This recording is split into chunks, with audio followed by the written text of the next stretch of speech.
저는 오늘 한 서너 가지만 그냥 핵심적으로 얘기할 거예요. 그래서 아마 15분 안 걸릴 것 같은데요. 제가 사실은 하자센터를 처음 하다가 6년 만에 이렇게 돌아왔어요. 그래서 이제 처음에 이제 청소년들 만났을 때 한 10년쯤 지나고 나서 와서 든 느낌은 뭐냐면 두 가지 현격한 변화가 있었다. 하나는 에너지가 확 떨어진 거예요. 예를 들면 10대들 이렇게 보면 처음에 하자센터에 있을 때는 뭐 해보고 싶다 이렇게 해서 온 친구들의 수가 일정 양이 있었는데 이제 그 에너지가 이제 떨어져 있다. 에너지가 떨어진 것은 사실은 청소년들의 에너지가 떨어지니까 청소년 활동을 하시는 활동가들도 에너지가 굉장히 많이 떨어져 있고 제도들도 사실은 에너지가 굉장히 많이 떨어져 있다. 이제 이런 생각 하나예요. 그다음에 이제 또 하나는 우리가 청소년들, 학생들 이렇게 얘기할 때 이 내부의 사회적 격차가 너무나 크게 많이 벌어져 있다. 이제 이런 생각이에요. 그러니까 예를 들면 어떤 굉장히 유명한 어디 고등학교에 다니는 사람들 얘기를 잠깐 들어보니까 인생 설계가 다 끝나 있는 거예요. 미국의 어느 대학에 가서 무슨 일을 하고 어떻게 한국을 떨쳐서 글로벌 사회에서 살겠다 이런 얘기들을 막 스스럼 없게 한다는 거죠. 근데 사실은 대다수의 많은 청소년들은 사실 어떤 상태에 있냐면 뭐 하고 싶은지 거의 아무 생각이 없는 상태로 있다. 그래서 이 격차가 이제 너무나 크게 벌어졌기 때문에 사실 이제 일반적인 우리가 무슨 그러니까 질적 복지가 아니고는 이 격차라는 것을 거의 줄이기 어려운 상태로까지 지금 왔다. 이제 이런 생각이 좀 지배적입니다. 그래서 오늘 이제 제가 할 얘기는 근데 이제 지금 청소년 이렇게 보면 저는 사실은 이제 삶의 위기 국면에 이제 이 청소년 문제가 놓여져 있다. 이 얘기를 좀 드리려고 그래요. 사회적으로 보면 앞으로의 사회를 어떻게 전망하든지 간에 제가 볼 때는 일부의 노동만 조금 정규직화되고 고급 노동이 되고 나머지 영역은 굉장히 주변화된 노동으로 갈 수밖에 없는 이제 사회적 변동 같은 것들을 우리가 이제 겪고 있다. 근데 그렇게 경쟁이 이제 계속 심해지는데 이게 무슨 우리 신자유주의 효과 같은 건데 이러니까 이제 아이들 사이에 무한 경쟁이라는 것들이 이제 계속 가속화돼 가지고 여기 제가 무연사회 이런 말 썼는데 서로 아무런 관계가 없는 사회, 그러니까 무연사회, 자폐사회 이런 걸로 이제 급속하게 넘어가고 있다라는 거죠. 이게 이제 아이들이 삶을 살아가야 될 환경.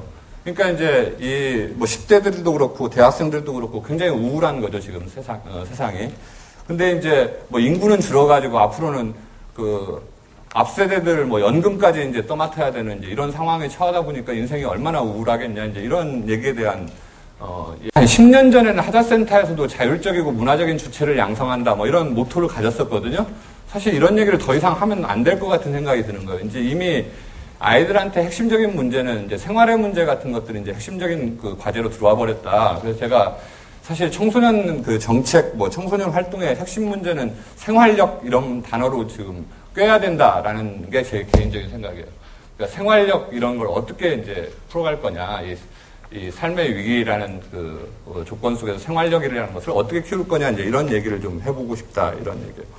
그래서 이제 우리 더 이상 이런 얘기를 반복할 필요는 없을 것 같은데, 예를 들면 가정에서의 청소년과의 관계 대단히 모호하죠. 왜냐하면 중산층 이상에서의 사실은 이 아버지분들은 아이들의 고민에 대해서 대화해 본 적 거의 없고, 어머니는 사실은 정서적 관계를 하는 게 아니라 이제 대부분 트레이너처럼 이렇게 대학을 보내기 위해서 이제 훈련시키듯 이렇게 막 이제 살고 있죠. 학교에서 예를 들면 아이들이 예를 들면 같이 좀 즐겁고 이렇게 협업하고 이런 경험이 있냐? 그냥 경쟁의 장소일 뿐이죠. 사회 미래가 앞이 안 보이는 거죠. 그냥 뭘 하고 살지 이제 전혀 안 보이는 상황. 이제 이런 것 때문에 사실은 생활 세계의 위기라는 것 자체가 아주 극심하게 이제 전개된다, 이제 이런 얘기예요. 그 결과가 제가 이제 썼는데 우울증을 겪는 사람들이 많이 늘어난다. 폭력적 심성들이 이제 그게 다 확대되고 있다. 뭐 이런 얘기는 뭐 수치상 뭐 제가 이렇게 발제문에 조금 적어놨는데 그건 읽어보시면 알 것 같아요. 여러분들이 이렇게 아마 여기 되게 청소년기에 계시기 때문에 애들이 낮에는 쾌활해도 저녁에는 굉장히 우울한 상태를 겪는다든지 그런 문제들이 굉장히 확대될 거다. 그다음에 폭력적 심성 이런 것들이 확대될 거다. 그러니까 이 자기가 이렇게 우리가 삶의 공간에서 뭔가 친밀성의 공간이어야 될 부분들이 없어짐으로써 뭐 예를 들면 가정 같은 게 그런 거죠. 그러니까 제가 볼 때 요즘에 크는 청소년들 중에서 자기가 예를 들면 행복한 그림 같은 걸 갖고 있는 청소년들이 거의 없는 것 같아요. 그러니까 뭐 예를 들면 가난하지만 엄마랑 행복했다, 뭐 친구들이랑 노는데 행복했다 이런 행복했던 그림 같은 것을 갖고 있지 않기 때문에 행복한 그림을 안 갖고 있는 사람들이 뭐 세상을 이렇게 되게 잘 살아나갈 가능성 별로 없다라는 거죠. 그래서 이제 뭐 우울증, 폭력 뭐 이런 문제들, 그 다음에 이제 더 나아가자면 이제 소비 사회를 살다 보니까 이제 뭐 이제 무규범 이런 문제들이 이제 전개된다는 거죠. 뭐 우리가 이제 과거랑 비교해 보면 이미 소비 사회를 경험한 아이들은 욕망은 대단히 커져 있어요. 그러니까 욕망은 커져 있는데 욕망을 실현시킬 조건이 없으면 우울한 거죠, 그냥 내가.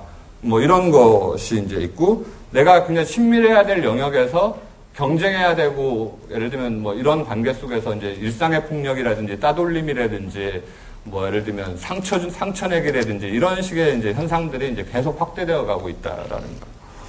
그래서 이제, 말하자면, 지금 사실은 청소년 쪽에서 해야 될 일은 뭐냐, 그러면, 이 흔들리는 영혼의 문제를 어떻게 다룰 것인가.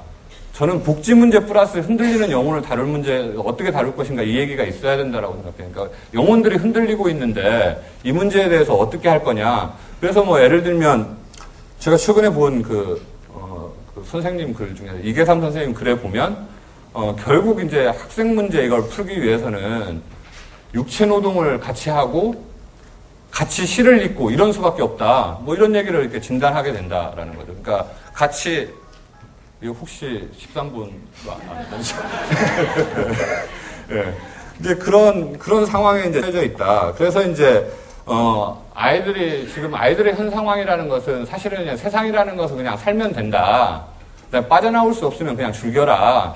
그냥 끝까지 한번 버텨보자. 뭐 이런 거고 사실은 위기를 겪고 있는 청소년들에게는 사실은 세상을, 뭐, 규칙을 잘 따라서 살아봐야 아주 시시해진다. 그러면 어떻게 되겠어요? 뭐 예를 들면, 남학생들은 폭력 조직에 대한 선망 같은 거 굉장히 많고, 여학생들은 강남 템프로가 되는 게, 예를 들면, 내가 이렇게 시시하게 남들한테 멸시당하면서 살지 않는 방법이다라고 내면적으로 생각하는 상황에 이르렀다라는 거죠. 그러니까, 그래서 이제 사실은 뭐 요즘에 스펙 얘기 많이 하는데 이제 아이들의 세상은 뭐 예를 들면 이제 뭐 커리어 이런 단계를 지나서 이제 스펙 그 다음에 요즘에 이제 유행하는 게 게임에서 나오는 득템이라는 거죠. 그러니까 아이템을 가지면 되는 거.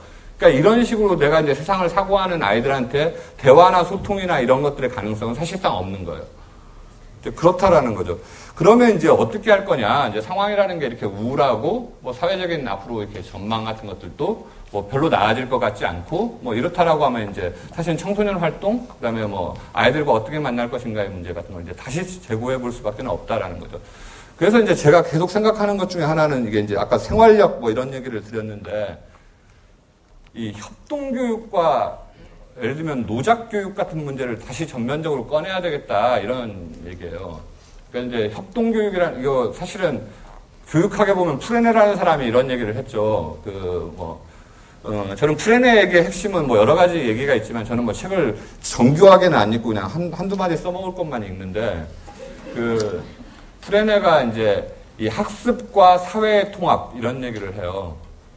그러니까 근데 학습과 이 사회를 통합시키려고 하면 이게 저는 진로 문제의 핵심이라고 생각하는데 그러니까 내가 학습받은 것과 사회적인 일들을 통합시키려면 학습받은 걸 가지고 사회적으로 뭘 할 수 있는 노동이든지 생산을 하든지 서비스를 하든지 이런 경험들을 아이들한테 획기적으로 강화시켜줘야 된다라는 거죠. 아마 저 인턴십 이런 것도 약간 유사한 유형일 수 있을 것 같은데 이제 그런 식의 사고를 이제 해봐야 된다라는 거죠. 그래서 이제 근데 이제 프레네는 과거에 했던 얘기니까 지금은 이제 프레네가 살았던 시기보다 훨씬 더 상황이 암담하죠. 예를 들면 요즘에 이제 포스트 후쿠시마 뭐 이런 얘기를 하자센터 내부에서 하는데, 예를 들면 후쿠시마라는 이런 대재앙이 있는 게 사실은 그런 대재앙들이 계속 일어나는 게 사실은 아이들이 살아가야 될 현실일 수밖에 없는 거죠. 근데 그런 예를 들면 아이들이 겪어야 되는 세상 속에서도 삶의 조건이라는 것을 유의미하게 유지하려면, 예를 들면 유비코스트 시대의 뭐 프레네 교육, 포스트 후쿠시마 시대의 프레네 교육 뭐 이런 생각을 해봐야 되고, 그건 예를 들면 학습과 사회의 통합이고, 제가 다시 바꾸어서 말하자면 포스트 후쿠시마 시대가 요구하는 윤리성의 문제와 예를 들면 기술 숙련의 문제를 어떻게 결합시켜서 내 삶이라는 것에 진로를 만들어갈까, 이런 문제를 다시 전면적으로 꺼낼 수밖에 없다라는 이제 생각입니다.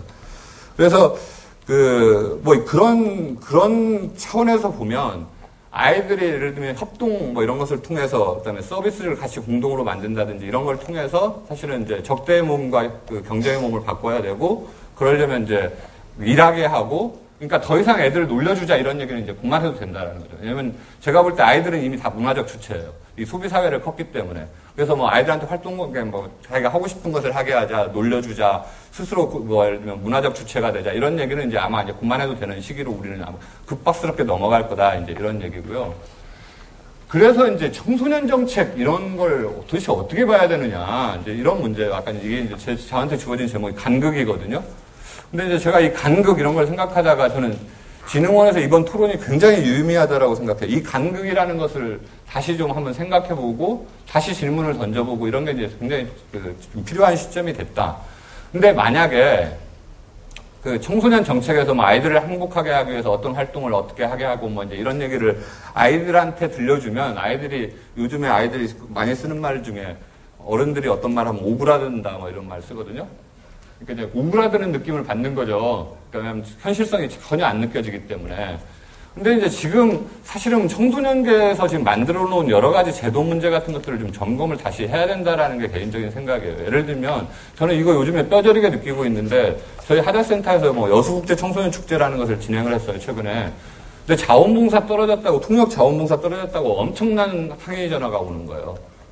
그러니까 이제 자원봉사도 경쟁 시스템 안으로 들어간 거죠. 뭐 입학사정관제 이제 이렇게 해가지고.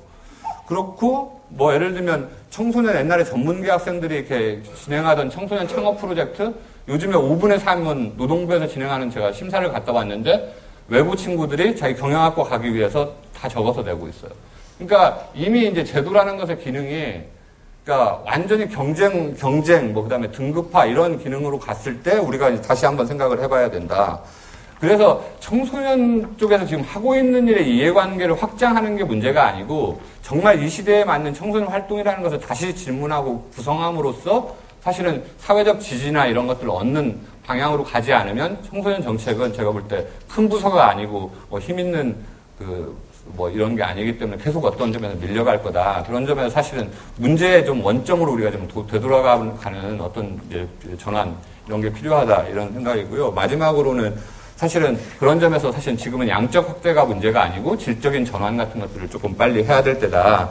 그래서 뭐 예를 들면 우리가 놓치고 있었던 정서 문제 같은 것을 활동으로 어떻게 풀 거냐, 이건 상담 문제만은 저는 아니다라고 생각하거든요. 그다음에 아이들의 진로 문제 같은 것들을 어떻게 정말 현실적으로 좀 이렇게 다시 되돌만 할 거냐, 그리고 아이들에게 이제 유의미한 사회적 인프라 같은 것들을 어떻게 계속 모아내면서 지원 시스템을 짤 거냐, 이런 문제들을 뭐 예를 들면 문제의 원점에서 다시 이렇게 검토하다 보면 청소년 정책의 윤곽을 새로 잡을 수 있지 않을까.